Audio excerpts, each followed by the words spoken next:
সকল প্রাক্তনীদের পক্ষ থেকে বিশেষভাবে কৃতজ্ঞতা জ্ঞাপন করছি। এবারে 2013 মাধ্যমিক এবং 15 উচ্চ মাধ্যমিক ব্যাচের শিক্ষার্থী ফিজিক্স নিয়ে স্নাতকোত্তর সম্পন্ন করেছেন আমাদের সহপাঠী মিস্টার সুলাইমান ইসলাম। বর্তমানে একটা বেসরকারি সংস্থাতে কর্মরত আছেন।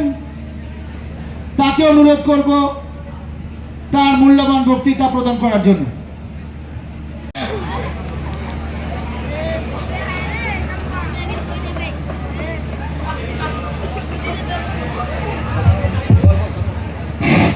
আসসালামু আলাইকুম। আমি বক্তব্য খুব একটা দীর্ঘায়িত করব না, কারণ একবারে শেষ পর্যায়ে চলে এসেছি আমরা। তো শোনার মতো না তেমন দর্শক আসনে খুব একটা ধৈর্যও নয়। আমাদের ছেলেরাও সারাদিন ধরে প্রোগ্রামের মধ্যে দিয়ে যথেষ্ট ক্লান্ত হয়ে গেছে, অনেকে ডিনার করছে। যাই হোক, তো অল্প কিছু কথা বলার মধ্যে দিয়ে আমি শেষ করব। তো আমরা আমাদের প্রিয় দাদাজি গোলাম আহমেদ মোর্তজা সাহেব রহমতুল্লাহ আলাইকে সকলেই আমরা চিনি, জানি। তাকে একজন বিভিন্ন শিক্ষা প্রতিষ্ঠানের একজন প্রতিষ্ঠাতা হিসাবে, একজন সাহিত্যিক হিসাবে, একজন সুবক্তা হিসাবে এবং একজন ইতিহাসবিদ হিসাবে আমি আমার নিজের লাইফে গোলাম আহমেদ মোর্তজা সাহেবকে যেটা হৃদয় থেকে অনুভূতি করার ব্যাপার বলে, সেটা আমি অনেক বেশি অনুভূতি করেছি আমার কলেজ লাইফে পড়ার পরে যখন কম্পিটিটিভ এক্সাম মানে সরকারি চাকরির জন্য যখন প্রিপারেশন নিতে গেছি ওই ফেজটাতে।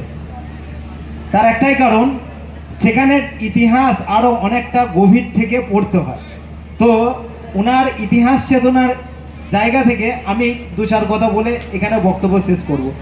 আমরা জানি প্রত্যেকটা শিক্ষা প্রতিষ্ঠান, সেটা স্কুল হোক, কলেজ হোক বা আমাদের সরকারি কোনো অফিস, এমন কোনো প্রতিষ্ঠান নাই যেখানে স্বাধীনতা দিবস এবং প্রজাতন্ত্র দিবসে প্রোগ্রাম করা হয় না।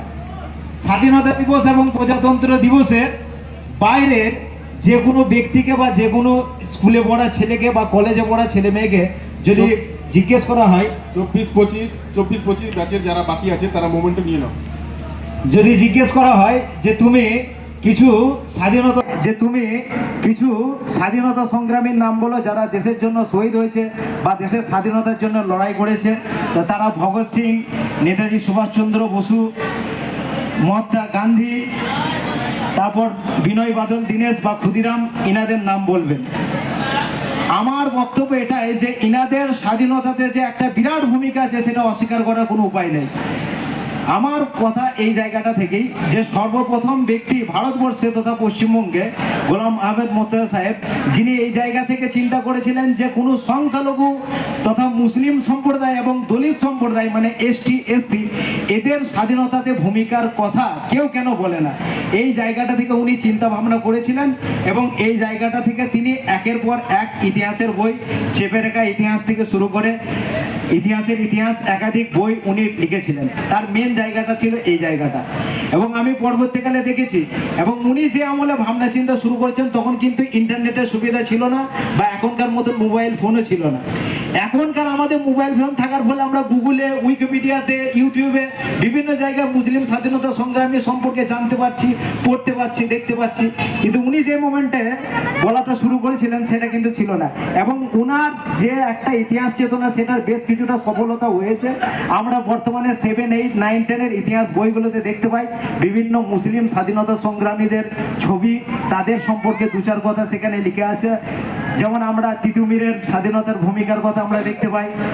তো এই হলো মেন ব্যাপার। আমি কম্পিটিটিভ ফিল্ডে পড়াশোনা করতে গিয়ে দেখেছি যে গোলাম আহমেদ মোর্তজা সাহেব যে সমস্ত জিনিসগুলো তুলেছেন সেগুলো প্রত্যেকটাই সত্য।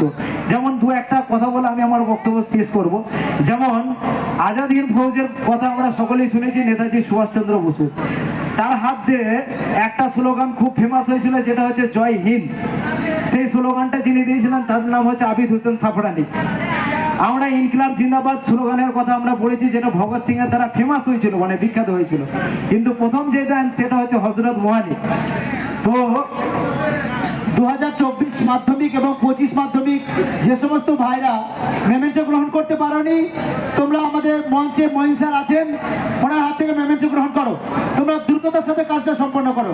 2024 এবং 25 মাধ্যমিক ব্যাচ। তো আমরা গান্ধীজির নেতৃত্বে অসহযোগ আন্দোলন, খিলাফত আন্দোলনের কথা পড়েছি। আমরা সেখানে মৌলানা শওকত আলী, মোহাম্মদ আলীর কথা বা সেই ইতিহাস আজকের দিনে ইতিহাসে তুলে ধরা হয়েছে। আমরা গান্ধীজির নেতৃত্বে ভারত ছাড়ো আন্দোলনের ইতিহাস পড়েছি। সেখানে ইংরেজ ভারত ছাড়ো বা কুইট ইন্ডিয়া, তার নাম হচ্ছে ইউসুফ মেহের আলী। এই ইতিহাসগুলো কিন্তু গোলাম মোর্তো সাহেব সর্বপ্রথম তুলে এনেছিলেন। গুগলে বা ইন্টারনেটে অনেকটা পরে আমরা কিন্তু জানতে পারছি বর্তমান দিনে তিনি যেই মোমেন্টে এই কথাটা ভাবনা চিন্তাটা করেছিলেন, সেই মোমেন্টের কথাটা আমরা ভাবতে হবে। তখনকার দিনে এরকম সহজলভ্য ছিল না।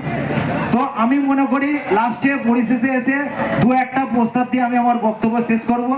আজকে আমাদের মামুন ন্যাশনাল স্কুল থেকে শুরু করে আলামিন মিশন থেকে শুরু করে যত আমাদের ইসলামিক প্রতিষ্ঠান যেগুলো আছে, শিক্ষা প্রতিষ্ঠান, সেখানে দিনিয়াতি শিক্ষার পাশাপাশি ইসলামিক ইতিহাসটা বাধ্যতামূলক বলে সিলেবাসে ইনক্লুড করা প্রয়োজন বলে আমি মনে করি।